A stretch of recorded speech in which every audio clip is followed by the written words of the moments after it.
So hello to everyone, आज हम यहाँ पर स्टार्ट करने वाले हैं depth to total assets. Previous video में हमने कवर कर लिया है depth to equity ratio. So आप उसको जरूर देखिएगा, अपने concepts regarding depth equity ratio जरूर कवर करिएगा। अब इस वीडियो में हमको स्टार्ट करना है depth to total assets ratio. तो बहुत ही सिंपल फॉर्मूला है, डेप्थ टू टोटल असेट है, यानी कि डेप्थ अपॉन टोटल असेट। हाँ जी, फॉर्मूला क्या बन गया आपका? Depth to total assets ratio, that means depth upon total assets. Depth को हम लॉन्ग टर्म डेप्थ भी बोलते हैं, यस और नो, ठीक है। और मैंने प्रीवियस वीडियो में भी बताया था आपको, जब डेप्थ इक्विटी रेशियो हमने पढ़ा था। बात कर लेते हैं हम टोटल असेट्स के बारे में। टोटल असेट्स का मतलब क्या है? यहाँ पर आपके नॉन करंट असेट्स और करंट असेट्स दोनों आने वाले हैं। करंट असेट्स हमने बहुत अच्छे से डिस्कस कर रखा है in the video of current ratio. Simple think, मैंने एक वीडियो बनाया था that is regarding balance sheet, ठीक है। आप उसे समझ लो, आपका काम हो जाएगा, आपको कोई और वीडियो रेफर करने की जरूरत नहीं है। सो उसका लिंक मैं डिस्क्रिप्शन बॉक्स में दे रही हूँ आपको, ठीक। चलिए, नॉन करंट असेट्स में आपके आते हैं fix assets plus non current investments. ये हम पहले चीजें डिस्कस कर चुके हैं, बस मैं आपको एक और गो थ्रू करवा रही हूँ जिससे कि हम डायरेक्ट क्वेश्चंस पे आए। और यहाँ पर हमारे आते हैं लोन्स एंड एडवांसेस, ठीक है।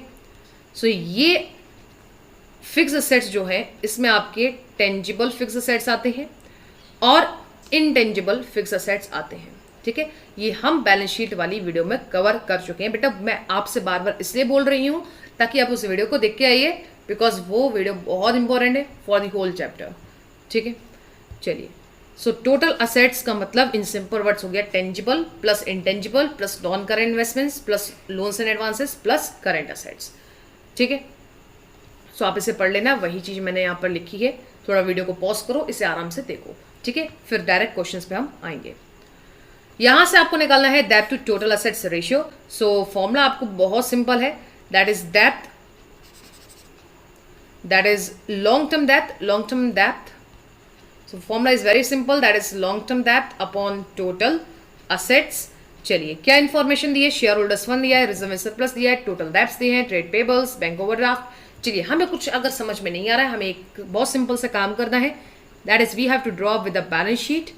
एंड बैलेंस शीट में आपको पता है ये आपकी लायबिलिटीज साइड होती है, and this is your amount column.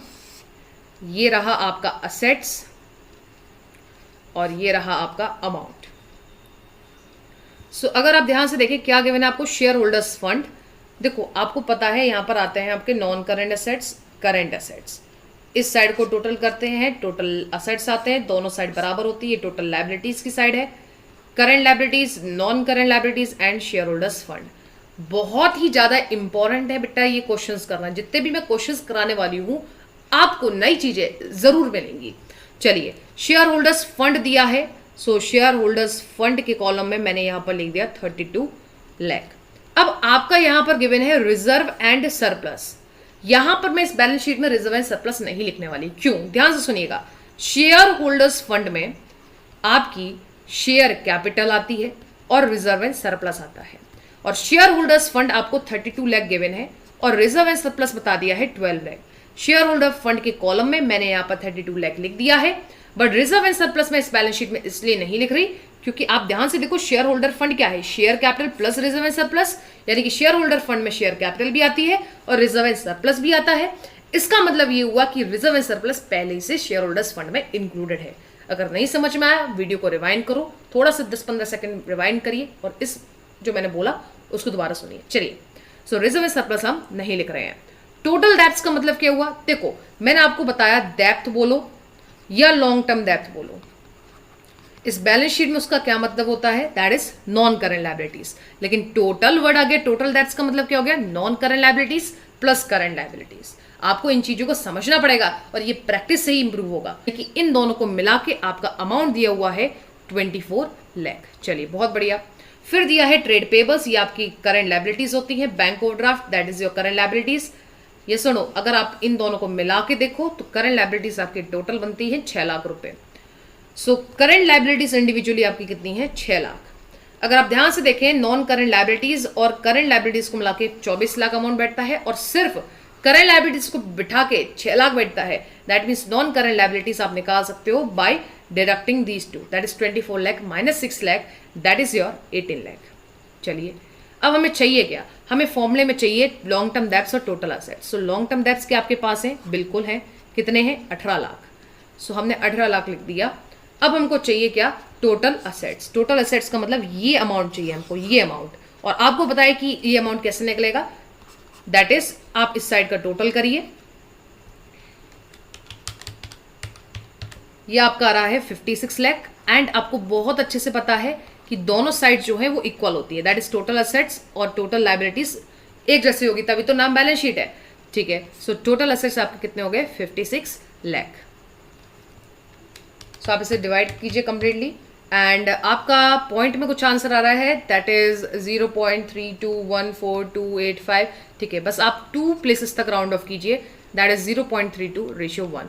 I think round of का मतलब आप लोगों को पता है, हमें यहां तक राउंड ऑफ करना है, कहां तक, 2 तक राउंड ऑफ करना है। तो हम आगे वाला अक्षर देखते हैं, अगर ये आगे वाला अक्षर 1 2 3 4 है तो 2 का 2 ही रहेगा, लेकिन अगर ये आपका अक्षर 5 6 7 8 9 है तो ये 2 नहीं होता, 0.33 हो जाता, ठीक है। So this is a round of वाली चीज, आई थिंक आपको पता होनी चाहिए ये। चलिए, depth to total assets ratio इस क्वेश्चन में कैलकुलेट करना है। सो मुझे कुछ नहीं समझ में आ रहा है, so I will do what, I will make up with a balance sheet, ठीक है। लाइबिलिटीज हो गया, ये आपका असेट्स हो गया, ठीक है। चलो यहाँ पर आता है आपका non current assets, current assets. अगर आपको कुछ समझ में नहीं आए ना ऐसे क्वेश्चंस में, तो आप बैलेंस शीट बना लो direct. Current liabilities, non current liabilities, share holders fund. चलिए, क्या गिवन है हमें, डिवेंचर्स गिवन है, लोन फ्रॉम बैंक गिवन है। आपको मैंने बताया था कि अगर सिर्फ लोन फ्रॉम बैंक लिखा है, दिस इज कंसिडर एज, हाँ जी, प्रीवियस वीडियोस में मैंने बहुत क्लियरली बताया बच्चों, ठीक है। लॉन्ग टर्म बैंक लिखा है, सॉरी, लोन फ्रॉम बैंक लिखा है तो this is consider as long term loan, ठीक है। चलिए, इसका मतलब अगर आप ये दोनों अमाउंट देखो तो यहां से आपको मिल रहा है नॉन करेंट लाइबिलिटीज। देखो, सबसे पहला काम होता है क्वेश्चन को एनालाइज करना, क्वेश्चन को एनालाइज किया करो, फिर आगे बढ़ा करिए। चलिए, शॉर्ट टर्म बोरिंग्स आपको गिवन है। शॉर्ट टर्म बोरिंग्स का मतलब आपको करंट लाइबिलिटीज 8,60,000 गिवन है। देन आपको गिवन है share capital, reserve and surplus, okay, and surplus अलग से गिवन है। ध्यान से सुनिएगा, आपको पता है हमें यहां पर लिखना है शेयर होल्डर्स फंड। सो शेयर होल्डर्स फंड में आपका शेयर कैपिटल आता है और रिजर्व एंड सरप्लस आता है।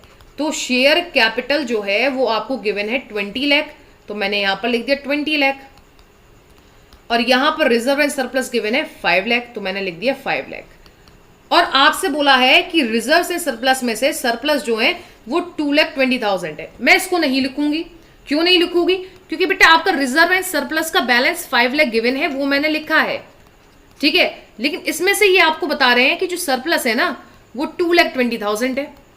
हाँ जी, सरप्लस जो है वो 2,20,000 है। तो इसका मतलब तो यही हुआ ना कि जो ये 2,20,000 अमाउंट है वो इसमें इन्वॉल्व है, ये सुनो, क्योंकि रिजर्व एंड सरप्लस मिला के 5 लाख है और अलग से आपको बता रहा है कि सरप्लस इतना है, तो इसका कोई सेंस नहीं बनेगा लिखने का। ये सुनो, क्योंकि ये अमाउंट जो है वो इसमें इंक्लूडेड है। थोड़ा तसल्ली से सोचो, है या नहीं इंक्लूडेड है, ठीक है। सो इस क्वेश्चन में ये ट्विस्ट पॉइंट था। सो यहां से शेयर होल्डर्स फंड आपका आ जाएगा 25 लाख रुपए, that is 25 lakh rupees, okay. हमें यहां से निकालना है depth to total asset. Depth to total asset का फॉर्मूला होता है long term depth upon total asset. So long term depth आपके क्या है, दैट इज 40 लाख, ठीक है। लॉन्ग टर्म डेप्थ बुलाओ या नॉन करंट लायबिलिटीज बुलाओ, बात एक ही है। टोटल असेट्स आपको कैसे पता चलेगा, इस कॉलम से, और ये कॉलम कैसे पता चलेगा, जब आप ये वाला बैलेंस शीट का टोटल कर दोगे। सो बैलेंस शीट का जल्दी से टोटल कीजिए। सो ये आपका आ रहा है 73,60,000 and similarly this is your 73,60,000। सो यहां से आपको टोटल असेट्स मिल गए 73,60,000, अंडरस्टूड। सो यहां से आपको टोटल असेट्स मिल गए 73,60,000। अब आप इसको कंप्लीटली डिवाइड कर दो।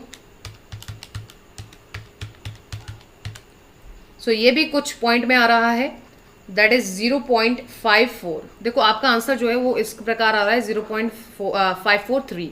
सो यहां तक में राउंड ऑफ करना है, ये 3 है, सो हम यहां पर 4 का 4 ही रखने वाले हैं, ठीक है। 0.54:1। चलिए नेक्स्ट क्वेश्चन, ये भी कुछ अलग क्वेश्चन है, सो यहाँ पर भी आपको कुछ सीखने को मिलेगा। टोटल डेप्थ आपको बता रखे हैं 40 लाख रुपए, शेयर कैपिटल आपकी 15 लाख रुपीज है, reserve and surplus 8 lakh, current liabilities 5 lakh, working capital 7 lakh, depth to total assets ratio. देखो मुझे तो सिर्फ इतना ही समझ में आया इस क्वेश्चन से कि मुझे depth to total assets ratio निकालना है। जो आपको समझ में आया वो लिखो आप। आपको depth to total assets ratio निकालना है, जिसका फॉर्मूला होता है डेप्थ अपॉन टोटल असेट्स। हाँ जी, डेप्थ टू टोटल असेट्स रेशियो का फॉर्मूला होता है डेप्थ अपॉन टोटल असेट्स।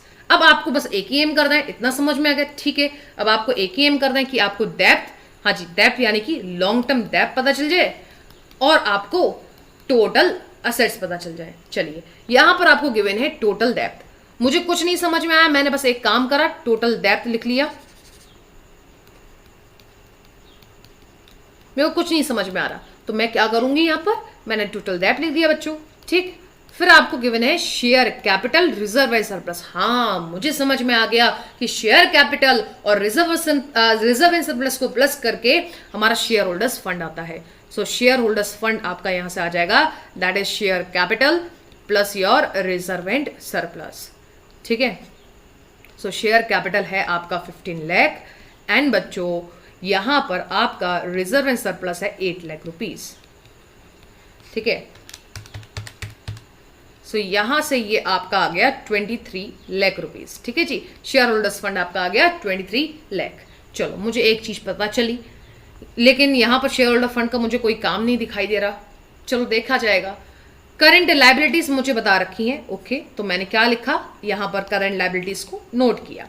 फिर आगे मुझे बता रखा है वर्किंग कैपिटल है 7 लाख, चलो मैं इसको भी नोट कर लूं। वर्किंग कैपिटल है हमारा 7 लाख। अब मुझे एक चीज समझ में आई, मैं इसके बाद एक चीज और लिख सकती हूं यहां पर, that is current asset minus current liabilities. ये क्या लिखा, मैंने आपको बताया था कि वर्किंग कैपिटल का फॉर्मूला होता है current assets minus current liabilities, yes और नो, ठीक है। So equals to 7 lakh.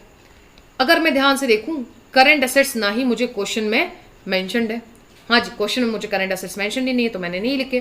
Current liabilities हाँ मुझे दिखाई दे रही है 5 लाख है, सो मैंने यहाँ पर 5 लाख लिखा और 7 लाख यहाँ पर लिखा और करंट एसेट्स यहाँ से मैंने निकाल लिए, दैट इज 12 लाख अमाउंट।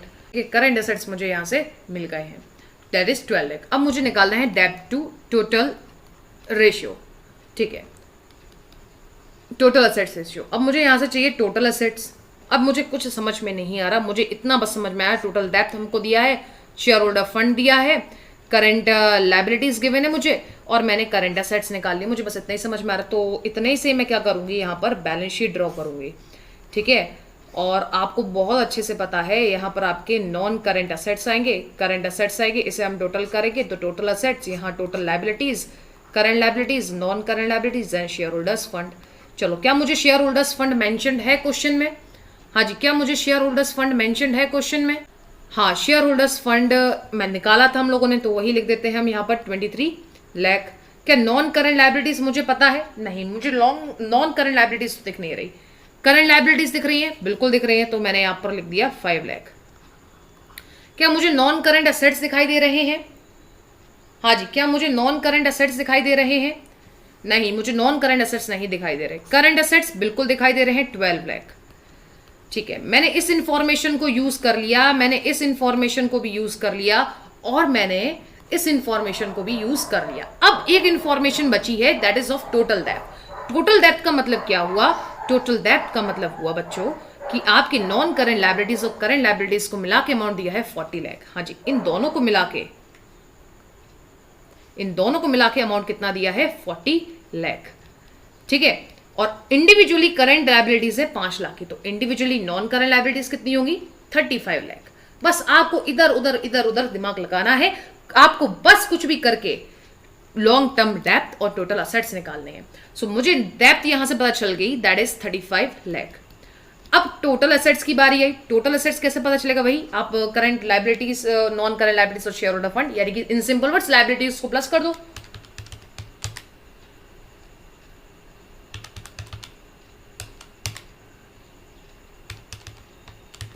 सो यहां से प्लस करके आपका आ रहा है 63 लाख। सो अगर ये 63 लाख है तो ये भी 63 लाख होने वाला है।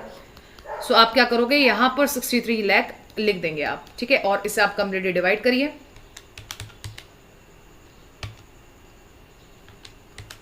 सो ये आपका आंसर आ रहा है 0.555555 इंफिनिटी तक, लेकिन हम 2 प्लेसेस तक दैट इज 0.56 करने वाले हैं, क्योंकि मैंने बताया 0.555 आ रहा है। आपको यहां तक आंसर रखना है तो आप आगे वाला अक्षर देखोगे। अगर आगे वाला अक्षर 5 6 7 8 9 होता है तो हम इसको बढ़ा देते हैं, और यही मैंने काम करा है, यहां पर 6 लिख दिया है। चलिए, इस क्वेश्चन में मुझे निकालना है depth to total assets ratio. अब इस क्वेश्चन में सबसे इंपॉर्टेंट है कैपिटल एम्प्लॉयड।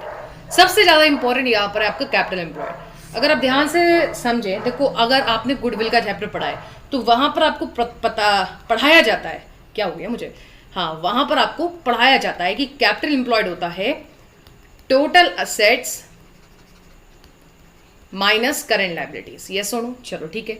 अगर हम इस बैलेंस शीट को देखें, देखो लाइन भी सीधी नहीं बन रही। I think 3 video directly record करने का नतीजा है। चलो कोई बात नहीं। अगर हम डायरेक्टली देखें तो यहां सबसे पहले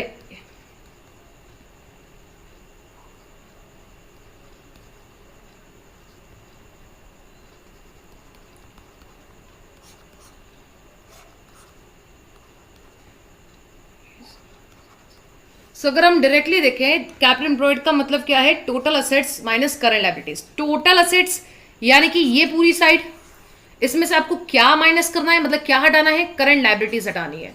तो अगर आप ध्यान से देखें, हमने क्या करा, टोटल असेट में से क्या हटाया, करंट लायबिलिटीज हटा दी, तो बचा क्या, शेयर होल्डर फंड और नॉन करंट लायबिलिटीज। तो क्या ये कैपिटल एम्प्लॉयड नहीं हुई, हुआ ना। सो कैपिटल एम्प्लॉयड का फॉर्मूला आपका होता है share holders fund plus non current liabilities. So यहां से कैपिटल एम्प्लॉयड के आपको 2 फॉर्मूले पता चल गए हैं।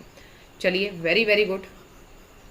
हमने इस क्वेश्चन में एक और नई चीज सीखी, नई चीज सीखी, ठीक है।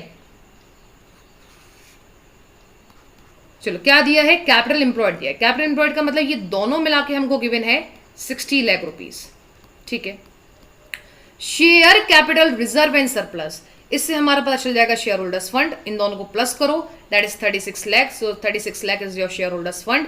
शेयर होल्डर फंड जब 36 लाख है और शेयर होल्डर्स फंड और नॉन करंट लायबिलिटीज को मिला के 60 लाख है, हाँ जी, इन दोनों को मिला के 60 लाख अमाउंट बैठता है, और इंडिविजुअली शेयर होल्डर फंड का 36 लाख है, तो नॉन करंट लायबिलिटीज आप निकाल दो इन दोनों को माइनस करके, दैट इज 24 लाख, ठीक है। आगे दिया है trade payables and outstanding expenses, दोनों ही आपके करंट लायबिलिटीज होते हैं। सो यहां पर मैंने लिख दिया है। मुझे यहां से निकालना है depth to total assets ratio. So it's very simple now, depth to total assets ratio निकालना है। सो डेप्थ मेरी है यहां पर 24 लाख, टोटल असेट्स मेरा आएगा इन सभी को प्लस करके 68,40,000। आप इसे कंप्लीटली डिवाइड करिए।